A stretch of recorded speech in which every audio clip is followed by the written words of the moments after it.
road into the valley was a strip of dust and sorrow, stretching endlessly beneath a burning sky. Hannah stumbled along it, her worn shoes flapping with every step, the hem of her faded dress clinging to her ankles.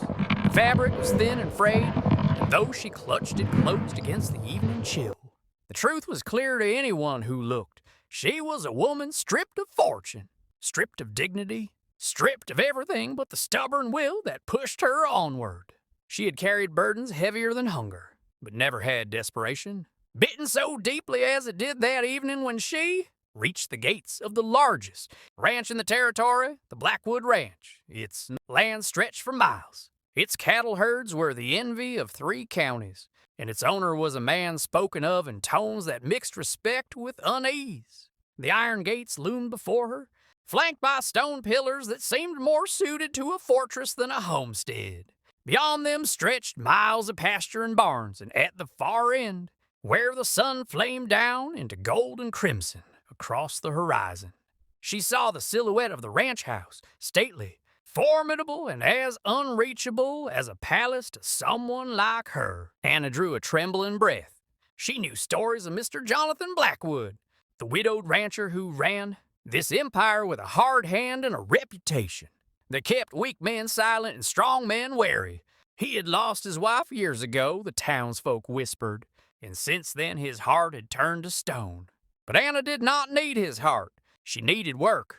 She needed bread for the little one she had promised to keep alive after the fever took her sister and brother-in-law. She needed a chance, and any chance, to put food in their mouths and clothes on their backs. With a trembling hand, Anna adjusted the wicker basket slung over her arm.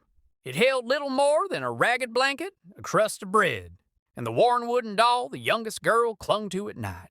Behind her, the 2 children trudged silently. Clara, the elder, at 6 years old, held tight to Anna's skirts, her face pale but resolute, the look of a child who had seen more sorrow than laughter.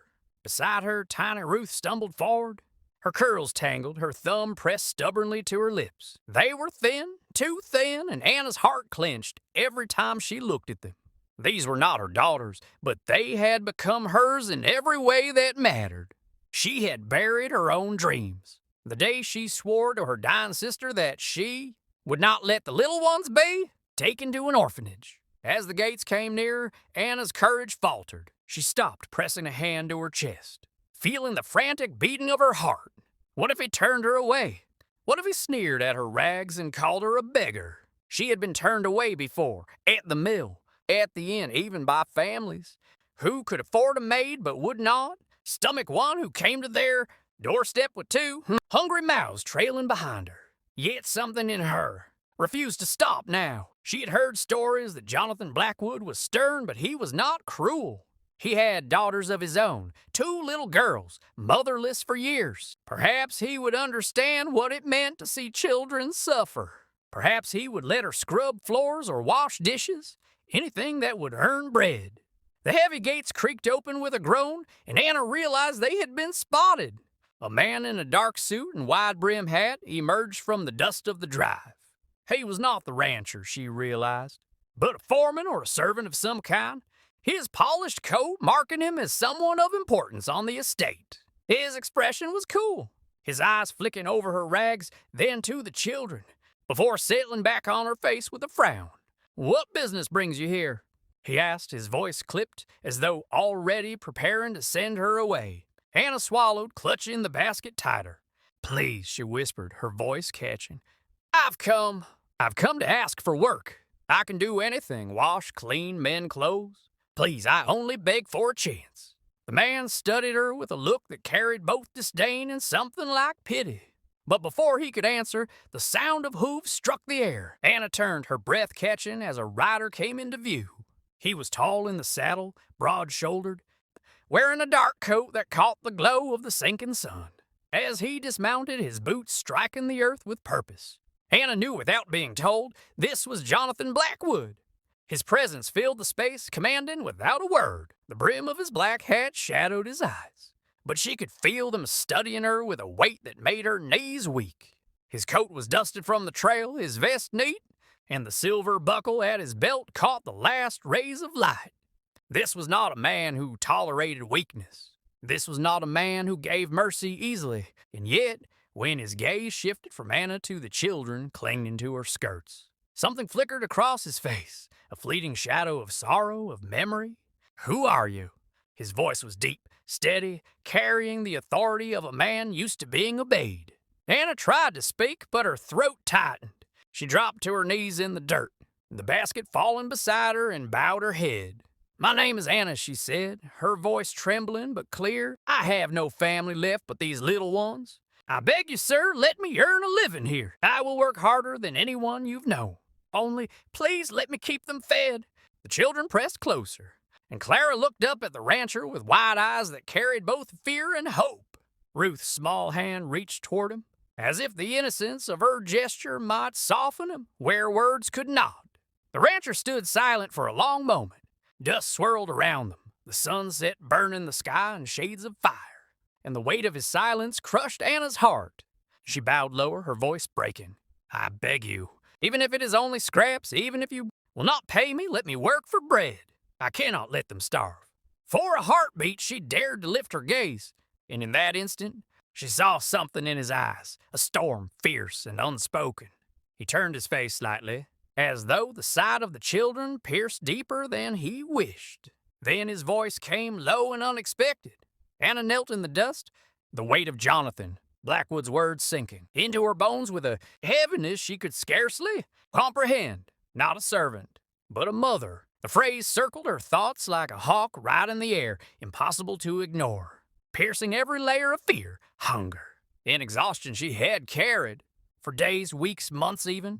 She had prayed for nothing more than the chance to wash dishes for a crust of bread, to sweep floors for shelter from the night winds. But now here stood the richest rancher in the county, his shadow stretching over her like a wall, and he spoke of something far greater than she had dared imagine.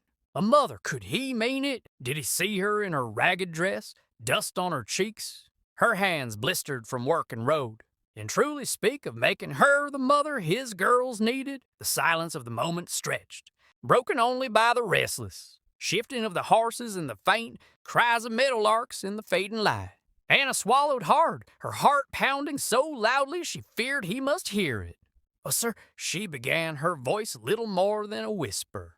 "I am not worthy of such words. I came only to beg for work, not for anything else." Jonathan's gaze did not falter. He reached down, his strong hand brushing lightly against Clara's shoulder, then resting protectively upon Ruth's small curls.